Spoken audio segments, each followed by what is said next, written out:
Respira, puxa o ar, segura, transpira, tá bom? Porque agora, finalmente, o Fluminense está oficialmente classificado diretamente para a fase de grupos da Libertadores. Primeira missão cumprida. O jogo de hoje não foi tranquilo, não foi passeio, não foi espetáculo, né? Foi mais um ato ali de raça, sobrevivência. Eu senti o time do Flu meio no primeiro tempo, né? Parecia que tava administrando, porque o empate classificava. Aí depois que o Botafogo virou o teu jogo, o Flu começou a crescer na partida. Aí quando viu o Fortaleza empatou, parece que o time voltou a andar. Mas quando o Botafogo realmente virou o jogo pra 3-2, parece que foi quando o Fluminense deu a virada de chave e começou, sim, a partir daí jogar bola. E esse ato de sobrevivência foi construído em cima de dois caras que a gente nem sabiam se talvez poderiam jogar ainda no próximo ano. Que foi Thiago Silva e Paulo Henrique Ganso. E quando a gente fala que não sabe se vai calçar chuteira no ano que vem, não é porque os dois é ruim, longe disso, mas o Ganso tava vindo de uma baita cirurgia ruim, né? Ruim que eu falo no coração. O Thiago Silva já tem quase 42 anos, mas eles são fora da curva, né, galera? E esse vídeo não é só pra comemorar, é pra explicar o que deu certo, o que tá errado e por que quinta-feira contra o Vasco não tem margem pro mesmo vacilo. Porque hoje a gente festeja, mas quinta pode dar merda. Então, sejam bem-vindos aí a mais um vídeo. Se você é do TikTok, se inscreve, curte, comenta, deixa seu comentário. Você do YouTube, se inscreve, né? Comenta também, deixa o like. E, sem mais enrolação, vamos para o vídeo. Vamos começar por esses pilares da defesa, né? Que é Thiago Silva, Fábio e Martinelli. Os 3 pontos sustentam o time quando o resto tá desabando, igual o telhado velho. O Bahia teve chances? Claro que teve. Entrou na área, conseguiu entrar, finalizaram muito e muitas bolas pararam no Fábio. Mas parar no Fábio e no sistema defensivo virou rotina. Aí entra o gigantesco Thiago Silva. O cara tá jogando bola como se tivesse 28 anos, não 40. Gol, liderança, posicionamento, leitura. O cara é uma aula ambulante. E agora, vamos falar a verdade. O capítulo que ninguém esperava. Paulo Henrique Ganso. Eu critiquei a renovação? Sim. Ainda acho arriscado? Acho. Só que eu ter criticado a renovação não quer dizer que eu não respeitava o Ganso, né? Longe disso. Ganso é um ídolo eterno.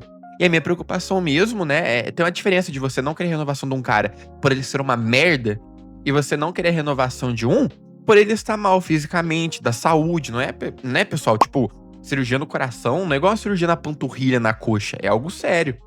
Então, assim, o Ganso passa, né, e passou a temporada inteira sofrendo, tratou de um problema que preocupou todo mundo e quando começa a voltar, na primeira bola, ele dá uma cavadinha de poesia. Gol de quem nasceu com o dom. Que abriu o placar pro Fluminense e desafogou o Maracanã. Que a torcida já tava ficando meio tensa, né? Meio, caralho, não é possível que o Fluminense vai paçocar, né? Todo mundo fica meio preocupado. Isso é lindo, isso é marcante. Porém, pessoal, vou ser realista aqui, tá? Não pode virar muleta. Não dá pra depender de um cara que joga 10 minutos por semana. Entendam com carinho o que eu tô falando. Ganso é ídolo, tá na mesma prateleira que o Germancano pra mim, tá? Porque ídolo, ele tá além da fase boa, tá na fase ruim também. E o Ganso tá no Fluminense desde 2019. Quem que queria vir pro Fluminense em 2019? Você, torcedor raiz aí, ó, que viveu o inferno na terra, sabe do que eu tô falando. Então, de novo, entrando com carinho a crítica, porém, é verdade, pessoal, sabe? Mas, então é isso que eu tô querendo dizer. Milagre não é plano de jogo. Mas parabéns pelo Ganso, importantíssimo, tá? Pra entrar num jogo igual eu falei que a gente tá ganhando, ou um jogo amarrado que, porra, não tá sendo gol, tá faltando aquela enfiada de bola, né? Aquela infiltrada que só ele sabe dar pros jogadores. Porém, ele não pode virar uma muleta, como eu falei, né? Porque, como eu falei, um jogador que joga 10 minutos, 15 minutos por semana, poxa, pessoal, autoexplicativo, né?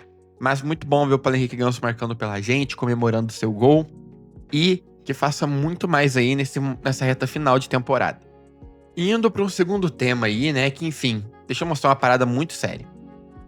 O Zubeldia tem 9 jogos no Maracanã, 9 vitórias, 19 gols feitos, 1 gol sofrido, 34 grandes chances criadas, 6 grandes chances cedidas e 82 finalizações para sofrer gol. Isso aqui é coisa de time grande, coisa de time que manda no próprio estádio. Mas tem um pequeno detalhe. Desses 19 gols, sabem quanto foi do Everaldo? Pois é, 0. Tem gol do John Kennedy aí, que é banco, tá? Desses 19 gols. E do atacante titular, que usou a 9, que foi do Fred, 0. Porque o nosso ataque é um buraco negro, não é? Vamos falar claro aqui. Se chama Everaldo. E assim, pessoal, eu juro que eu tento, né?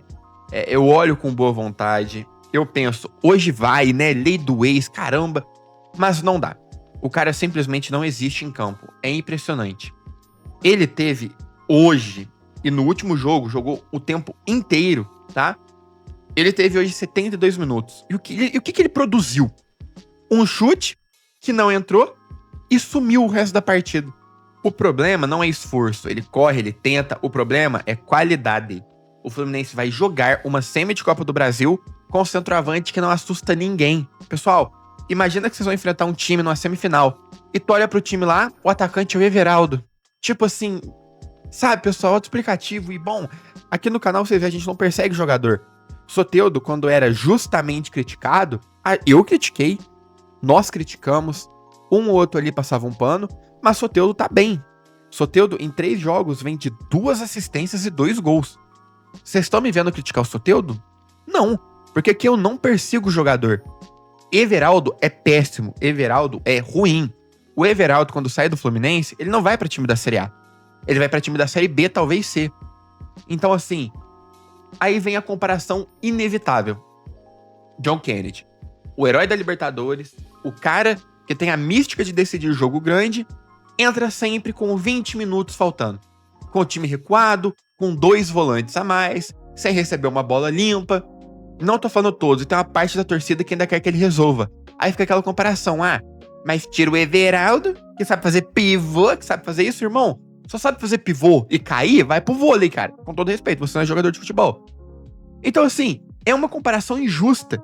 Porque o ponto é, JK não é o salvador. O ponto é que o ataque titular não entrega. E numa semi, time que não faz gol, não passa. Então, assim, o John Kennedy como titular vinha bem. Ele vinha de assistência no jogo contra o Atlético Mineiro. Vinha de gol de pênalti, onde o Everaldo tem 2 pênaltis pelo Flu. E adivinha? Chutou os 2 pênaltis pra fora. O nosso 9 não sabe bater pênalti, né? Outro detalhe. Veio de gol contra o São Paulo, tá bom? Mas quem que fica com a maldita da vaga?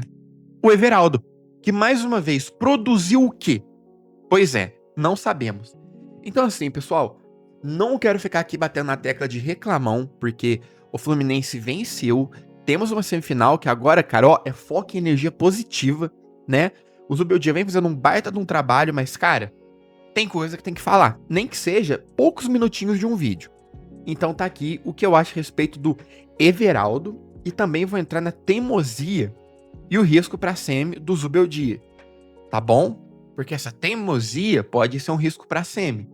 Ele tá fazendo um baita de um trabalho? Com certeza. Salvou o Brasileirão do Fluminense, trouxe padrão, trouxe disciplina, trouxe alma. Você vê que os jogadores, até os ruins, né? Você vê que eles tentam, mano. Nem que eles parem na limitação deles, tipo, caramba, não consigo produzir mais que isso. Mas você vê que eles estão tentando, né? Mas tem um vício que tá custando caro, que é a teimosia. Eu sei que talvez vocês concordem comigo, ou talvez eu esteja reclamando num bom momento. Tudo bem, mas como é um canal de opinião, eu não posso analisar rasamente, né, uma partida. Eu não consigo fazer isso. Porque assim, vamos dar outro exemplo aqui, ó. Parece no Fluminense as coisas ao contrário. Vocês lembram quando o Soteldo tava muito mal? Ele entrou 20 jogos, tá? Não produzindo nada. Agora o Soteldo vem bem. Aí o que você acha? Poxa, Fluminense, né? Futebol profissional, justiça. O cara que tá bem pega a vaga e vai jogando. Regrediu, volta que tava. Não. Então, quando o Soteldo tava mal, entrava sempre. Hoje que o Soteldo está teoricamente bem, ele demorou pra usar o Soteldo. Entendeu? E o cara, quando ficou meses apagado, entrava mais. O Soteldo entrou quase no final do jogo também, conseguiu desenrolar uma assistência, né? Mérito dele, que, como eu falei, tem crescido no momento crucial da partida. E agora, no fim do ano, né, o Soteldo entra, igual eu falei, mudou o jogo 2 vezes seguidas, que foi contra o Grêmio e agora.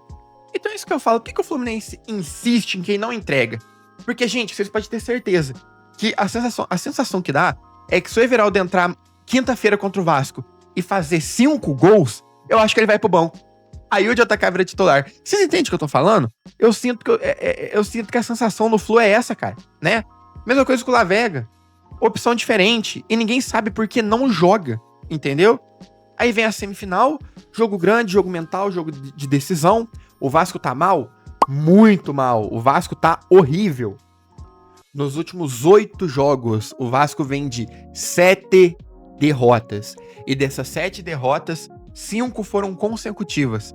A única que eles ganharam foi contra o falecido Internacional, que tava ali brigando pra não cair. Por um milagre não caiu esse ano, porque, cara, eles tiveram que ganhar e ter uma combinação de resultado.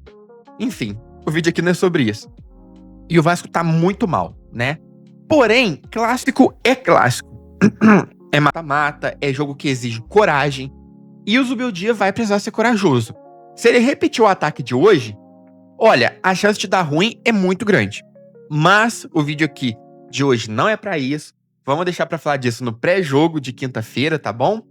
E, pra fechar, a classificação veio merecida, sofrida, claro, como o Flu ama fazer a gente passar, mas ela tem 3 nomes: Thiago Silva, Fábio e Ganso, na minha opinião de hoje.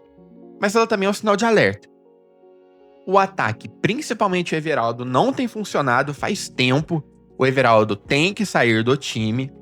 Quinta-feira é semifinal.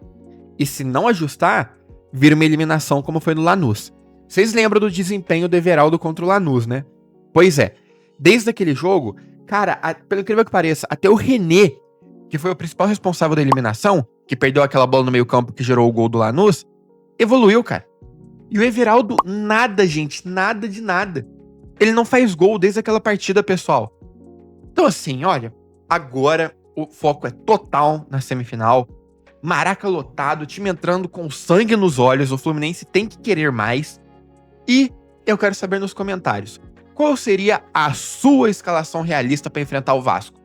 Sem clubismo, sem sonho, escalação real. E o que você espera dessa semi aí contra o Vasco da Gama? Tamo junto, valeu você que ficou até aqui e assistiu o vídeo. Se discorda de mim, deixa nos comentários. Se concorda, comenta também.